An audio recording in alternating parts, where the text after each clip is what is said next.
Hello uncle जी, इससे मिलिए। इसका नाम क्या है? क्या है? क्या है? क्या है? अंकल जी क्या है? अंकल जी तो एक आदमी है। नहीं नहीं, ये क्या है? दिखने में तो ये एक औरत लग रही है। नहीं नहीं अंकल जी, इसका नाम क्या है? अरे भाई तू बताएगा कि इसका नाम क्या है, तभी तो मुझे पता चलेगा ना कि इसका नाम क्या है। तू मुझे बताएगा नहीं कि इसका नाम क्या है तो मुझे कैसे पता चलेगा कि इसका नाम क्या है? तो मैं आपको बता रहा हूँ, वही तो मैं तुझसे पूछ रहा हूँ। क्या हो रहा है? क्या है? हाँ बिल्कुल सही, क्या है? ये मेरी कजन है। अरे भाई क्या है? बता तो रहा हूँ अंकल जी कि इसका नाम क्या है।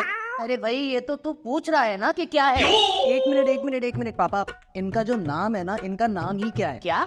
हाँ बिल्कुल सही, क्या है? अरे लेकिन क्यों है? क्यों नहीं, क्या है? अरे चुप कर। एक्चुअली में अंकल जी, जब मैं पैदा हुई तो मेरे पापा का एक कान बंद था, इस वजह से मेरा नाम क्या पड़ गया। Thank you. इसी की कजन है। अरे भाई कान बंद होने से नाम का क्या लेना देना है? लेना देना है अंकल जी, लेना देना है। सुनिए, एक्चुअली में अंकल जी, जब मेरे पापा मुझे पहली बार हॉस्पिटल में देखने आए और उन्होंने हॉस्पिटल में आकर मुझे अपनी गोद में उठाया तो मेरी मम्मी पीछे ही लेटी थी।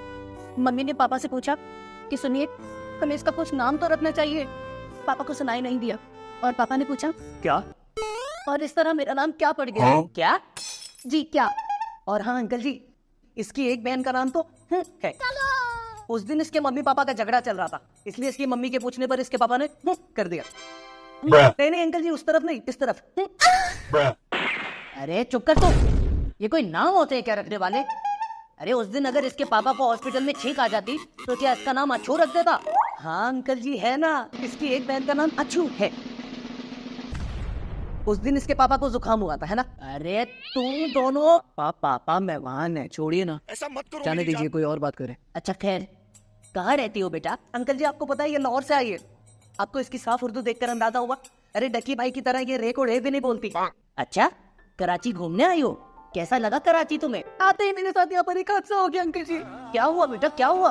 जैसे मैं अपनी ट्रेन से उतरी, मुझे 3 लड़कों ने 3 तरफ से घेर लिया। तो क्या बेटा वहाँ स्टेशन पर कोई भी नहीं था? सन्नाटा पड़ा था। अरे तू इसे लेने नहीं गया?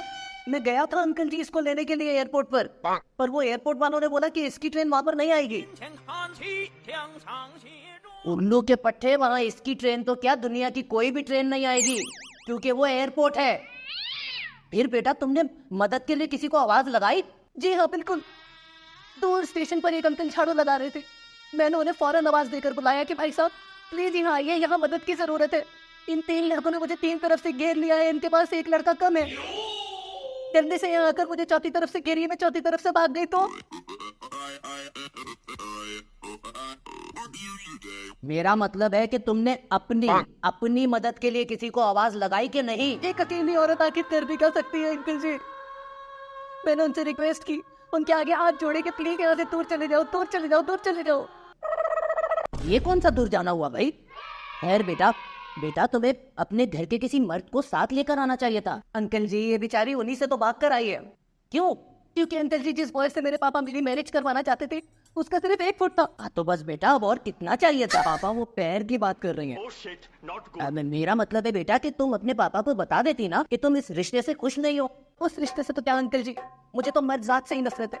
मैंने तो अपने पापा को बोल दिया था कि पापा खबरदार, अगर आपने मेरी शादी किसी लड़के से करवाई तो शादी की रात कमरे में छुरियां चल जाएंगी। बेटा लड़की से करवा देते तो कैंचियां चल जाती। अच्छा खैर, तो बेटा ये मकसद है तुम्हारा यहाँ आने का? नहीं अंकल जी, यहाँ पर आने का मेरा मकसद असल में कुछ और है। ये लो बेटा बन खाओ। तो फिर तुम्हारा यहाँ आने का क्या मकसद है? मैं आपके बच्चे की माँ बनने वाली हूँ। क्या? लेकिन बेटा मैंने तो तुम्हें सिर्फ बन दिया है, माँ बन देने से थोड़ी ना बनती है। माँ तो पापा आई थिंक ये हमें कुछ समझाना चाहते हैं। डायलॉग, एक्टिंग, आप एक्टर बनने आई हो है ना? अच्छा, तो तुम यहाँ पर एक्टर बनने आई हो? मैं यहाँ एक बहुत बड़ी ऐस लेकर आई हूँ। आस? हाँ बिल्कुल वही। और मेरे पापा मुझे कभी भी एक एक्टर बनने नहीं देते।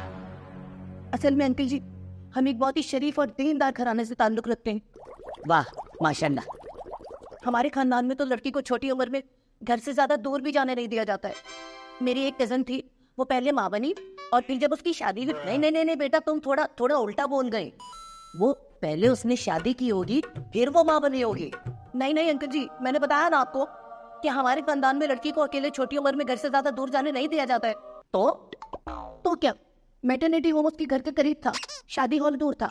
उसकी मम्मी ने कहा अभी छोटी हो, पहले माँ बन जाओ, जब बड़ी हो जाओ तो दूर शादी हॉल में जाकर शादी कर लेना। वाह क्या दीनदार घराना है, वाह।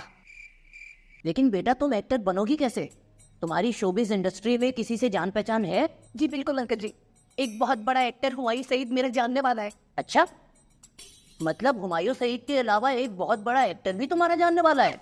पापा वो हुमायूं सईद को ही एक बहुत बड़ा एक्टर बोल रहे। अच्छा, मतलब एक्टिंग की समझ भी नहीं है, फिर तो तुम गारंटी के साथ एक्ट्रेस बन जाओगी। अंकल जी एक्टर तो मैं बन ही जाऊंगी, अपना पसीना बहाकर। खून पसीना? नहीं, सिर्फ पसीना। मुझे नहीं लगता कि खून अब निकलेगा। लेकिन प्रॉब्लम ये है कि स्ट्रगलिंग पीरियड तक मैं आखिर रहूंगी कहाँ? इस सनी भाई ने मुझे बोला था कि मुझे एक अंकल के पास ले जाएंगे जो बहुत ही बेवकूफ है। वो क्या नाम था उनका? दीन बाबा कुतुबुद्दीन। नहीं शबाबुद्दीन।